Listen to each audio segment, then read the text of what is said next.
Donc troisième, l'équipe honorée cette année, c'est la toute dernière équipe qui a atteint le niveau national 1 féminine en Picardie. Ça commence à remonter. Donc Monsieur Després, de Soissons Cuffy, vous êtes le plus proche maintenant pour essayer de ranimer la flamme. Bon courage. Encore quelques divisions, mais on y croit tous. Faut essayer. Et les stades compiègnois, NF3, et Bourrin, NF3. Voilà. Il y a 40 ans, l'Amiens SC a évolué en National 1 féminine. Les gens du basket d'aujourd'hui, peu de gens le savent. C'est notre rôle à la Ligue de Picardie, à la Commission Patrimoine, de le faire savoir, par des archives et par des souvenirs des gens qui ont vécu cette époque. Donc après, l'année dernière, les cadettes de Gauchy, en 98, qui ont été honorés pour leur parcours en Coupe de France cadette.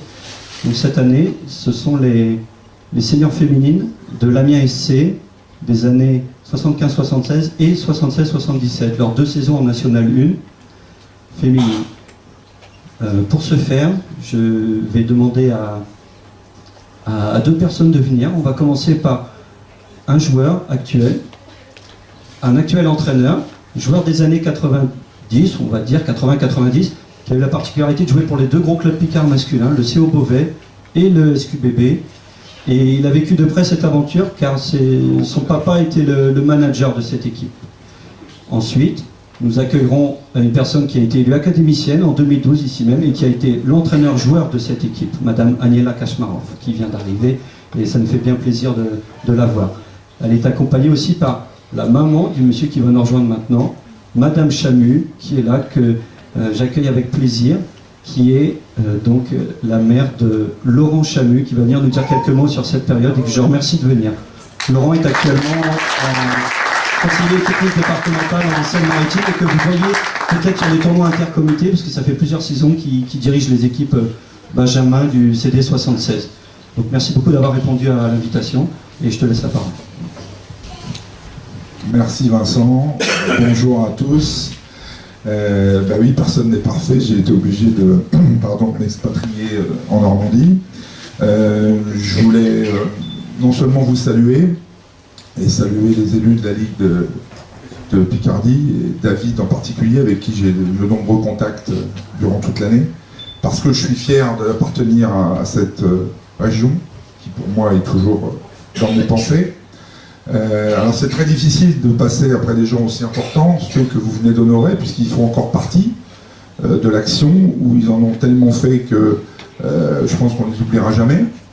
À mon humble niveau, je suis simplement fier de pouvoir être devant vous aujourd'hui et de pouvoir vous parler de cette équipe qui, c'est vrai, a représenté le basketball féminin au plus haut niveau dans les années 75. Alors, je n'étais qu'un enfant, puisque j'avais 7 ans, donc difficile pour moi de bien en parler. Je pense qu'Aniela sera plus à même que moi de détailler tout ce qui s'est passé.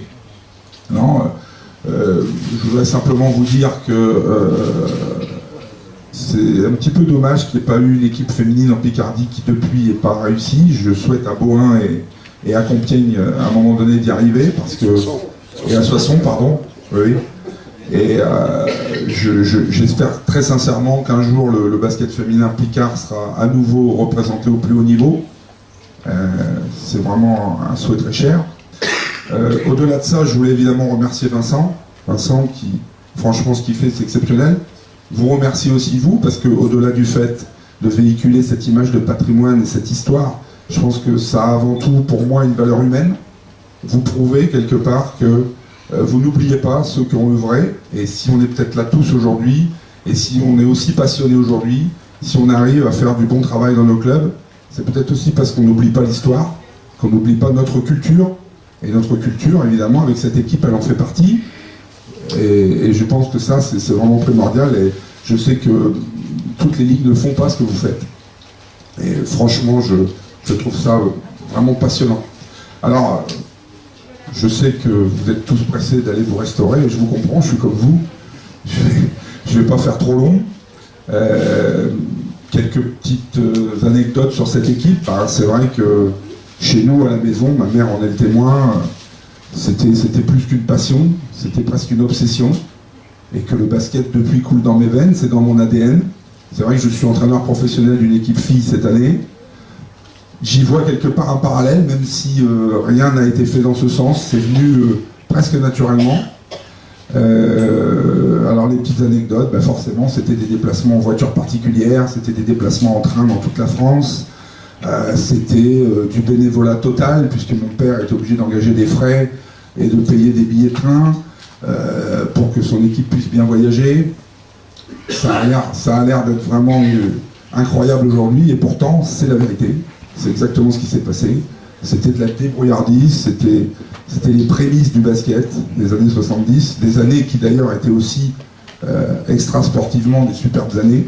Bon, encore une fois, je ne les ai pas trop vécues, là je m'adresse aux anciens, excusez-moi, hein, mais voilà. Non, je suis vraiment très très content, je ne vais pas être beaucoup plus bavard que ça parce que je voulais simplement représenter mon papa qui a donné toute sa vie à cette équipe, à cette épopée, à sa passion. Je vois quelques visages amiénois bien connus, je vois d'autres visages qu'en effet je croise sur les terrains. Voilà, je suis très content d'être ici, je vous remercie de m'avoir écouté. Je vais laisser la parole à Vincent.